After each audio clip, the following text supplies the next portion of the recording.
Hi, this is Michael DeSalle, A+ Tutoring, and I wanted to do a brief demo here of um, what we all should know about the PSAT and some tutoring you might want to consider for it.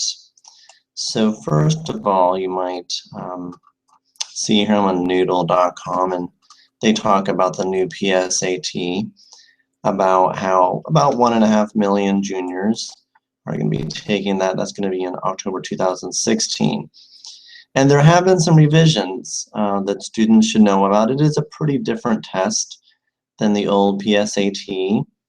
The biggest test difference we'll see here has to do with the literary analysis. So we're often asked what an author thinks or is trying to do when he's writing a certain way in a passage, and that's not something that's too commonly asked on the ACT or even the old versions of the PSAT or SAT. But the math is similar to what one would expect on the ACT, and just about fits what a junior would expect maybe halfway through his junior year. So what was the big reason then that things switched over to the PSAT in this new format? Common Core is a big reason for that. I don't know a lot of people who are really that happy about Common Core. Maybe they're happy that some problems are more straightforward than they used to be. They involve less critical thinking or less esoteric vocabulary. This was really done for marketing reasons. The ACT took a big market share from the SAT, and this is the SAT's way of getting back by changing the test and putting David Coleman in charge. In olden days, we would expect a 240 on the PSAT. Now it's gone to a system that's similar to what the old SAT was like. So if you remember, those scores would go from 1400 to 1600. Now on the PSAT, it's basically 320 to 1520 to differentiate itself from what we'd expect from the SAT. So somewhat confusing, but there's really two basic sections we're talking about now. It's the reading and writing, which are coupled together, and then the math. So in a way, there's a little bit less emphasis on the writing if one wants to think of it that way. There's other reasons here we talk about taking the PSAT, and I've enumerated some of them here. First, there is that idea of distinction. If you have that on your resume that you've taken the PSAT and you've gotten something in the National Merit Scholar qualifying tournament, some sort of recognition, that really stands out to employers. Well, first of all, it stands out because that means you were in the top 4% when you took the test, because that's the only way that you will qualify. So about 3% of students will be recognized in some way and move on in the tournament, and the top 1%, top 1/2% will get the best scholarships. So you know, you can think about those numbers. That's 1.5 million juniors, about 30,000 per state, maybe 10,000 per major city who are taking these tests. And in the end, about 50,000 of those students, which is the 3%, are recognized for the scores. About 7,600 get those actual scholarships. So it's pretty hard to do that. It's the top 1/2%.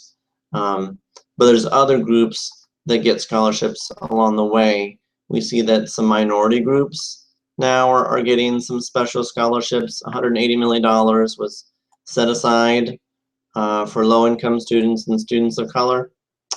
So you wanted to fill out the special box when applying for that. And then there's the benefits of actually getting other sorts of money. There's other companies out there that will also give money, and you could possibly get a full ride. I'm talking maybe above $100,000 in scholarship money. in certain situations. Now, the most practical benefit, though, is it will prepare you for the SAT and the ACT. So even if you're not 100% ready for a grade score on the PSAT, it can be a stepping stone to do well for the SAT and even for the ACT. So a lot of people I hear from, some fellow tutors, will seem to say that one needs to get something like the 80th percentile on a practice PSAT, like freshman, sophomore year, to have a chance to do well on the junior PSAT. But I've seen students even get 40 to 50 percentile increases in their scores. So I don't think even a score of 50 percentile, something like a even something like a 780 is necessarily too low on the PSAT. That could be good enough for a sharp student who's working hard to get in that top 4%. So that's something you want to consider. Do you have some sort of skill in literary analysis? Because you'll need that on the PSAT. It's something that can be taught, but you want some good foundational knowledge there too.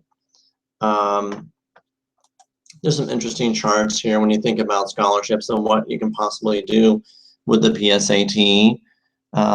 This is kind of some older information, but some basic idea of the types of schools out there, including like LSU, for example, that will give full tuition, not only for national merit finalists, but for semi-finalists as well. So, we're talking maybe top 1% rather than top 0.5%. And then, getting into the top, 1 or 2%, even the top 10% for a lot of schools can still provide a full scholarship. And if we're talking out of state, again, this could add up to 50, 100,000 or even more over an academic career. So if you do, some brief calculations, even if you're spending something like $1,500 for a PSAT tutoring program, if you consider that can turn into $150,000, $1,500 obviously is just 1% of $150,000. Now, some programs will charge up to $8,000 for a whole tutoring program, so do keep that in mind. But local tutors like myself, who don't pay a lot for advertising, have seen students, many national merit scholars, who could finish their program in something like 40 hours, which would mean you would have a good chance to stay within a budget of less than $2,000. So if you would like a free consultation, you can just give me a call. My name is Michael DeSalvo. I'm here at A+ Tutoring.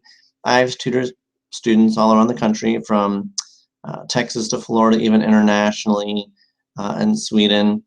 And I have helped students to the top 1% and higher on the PSAT, SAT, and ACT, helping students into schools like Yale, Harvard, but even students with more basic skill sets go from the 5th percentile to the 50th percentile. So if you'd like to contact me for a free consultation to find out if you're a good fit for tutoring, my number is 513-939-9033. You can also contact me at MD, like Michael DeSalvo, at A+ Tutoring, all spelled out, -testrep.com. And I'm signing off. I'll post more here about what's going on with the PSAT prep world here later. Have a good night.